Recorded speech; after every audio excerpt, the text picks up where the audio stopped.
The mystery of a 6-year-old boy who vanished 2 years ago has finally been solved. Police in Illinois found the boy on Friday and say he has been locked in a tiny secret room at his grandmother's house. CBS News correspondent Bianca Solorzano reports. It was September 2007 during a heated custody battle when Mike Shakevdia last saw his son, Ricky. I gave him back to his mother and never saw him again. Shakevdia always suspected his son was alive and close. Turns out he was right. On Friday, a tip led police back to this house, the home of Ricky's grandmother, just a few miles away near Royalton, Illinois. This time, they discovered the boy hidden behind a false wall. Basically, it was a hidden compartment. You move a panel and inside of a wall. Investigators say Ricky's mother and grandmother kept him in a room just 12 feet by 5 feet with a ceiling only 4 feet high. He wasn't allowed to look out the windows or go outside unless it was nighttime. I saw him and he's pale. I mean, he can't get enough of outside right now from what I can tell. The boy's mother, Shannon Wilfong, and grandmother, Diane Dobbs, are now under arrest. Police say despite the ordeal, the boy is in good shape. Surprisingly, Ricky is in very good spirits. For someone who's been isolated in that house with no other outside beings, he's very social. Ricky is staying with one of his father's relatives for the time being as officials want to move slowly. But Ricky's dad waits anxiously for a reunion just in time for his son's 7th birthday next week. Bianca Solorzano, CBS News, New York. Now joining us from Royalton, Illinois is Ricky, or Richard's father, Michael, and in Washington, Ernie Allen, who is the president of the National Centers for Missing and Exploited Children. Good morning to both of you, gentlemen. Good morning. Good morning, ma'am. Michael, I want to start with you. I know these last 2 years must have felt like a lifetime. Can you describe your feelings and thoughts when you heard that Ricky had been found? Well, the way I described it yesterday was you could have knocked me over with a feather. I can't express how happy I am. It's inside. I'm a less than emotional person when it comes to anything, but this has got me pretty much balled up, and the emotion will come out when I see my son for the first time again. Did you have any suspicion that in some ways he was so close by, that he was so close by at his grandmother's house? Did you have any idea?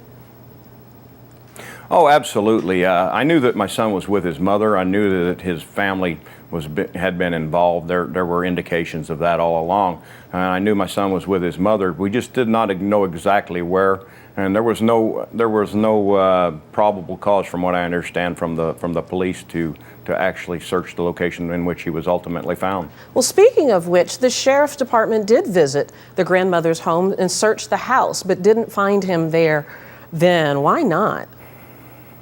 Well, from what I understand, these searches were all consensual searches. The searches conducted by the Franklin County Sheriff's Office and the Illinois State Police, they were consensual searches in which the police officer enters the house and they can only search what the inhabitants will let them search. I can't speculate as to why they didn't find anything. I wasn't there. Wow. Let me turn to you, Ernie, now. Parent abductions are not all that uncommon in custody battles. It's going to be a challenge to return Ricky to his father because he's been away so long. Talk about some of the challenges that usually happen in this kind of situation.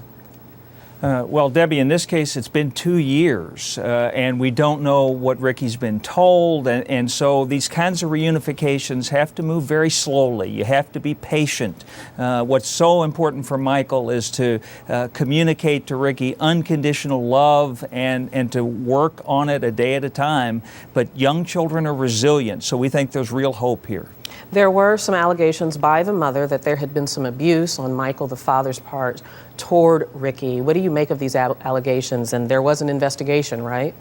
There was. After Michael was awarded custody, these allegations were made. There was an intensive investigation by the Illinois Department of Children and Family Services, which determined that they were groundless. So the court has ruled, and clearly Ricky needs to be with Michael. In your experience, Ernie, have these situations when a child has been away from one parent for so long and then returned, has it turned out well?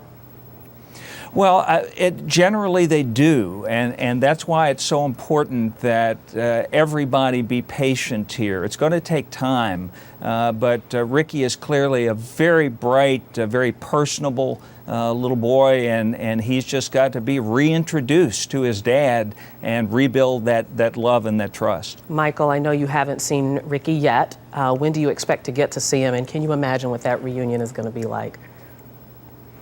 Well, I'll tell you, Ms. Turner, it's going to be a long process, and I'm prepared for that process.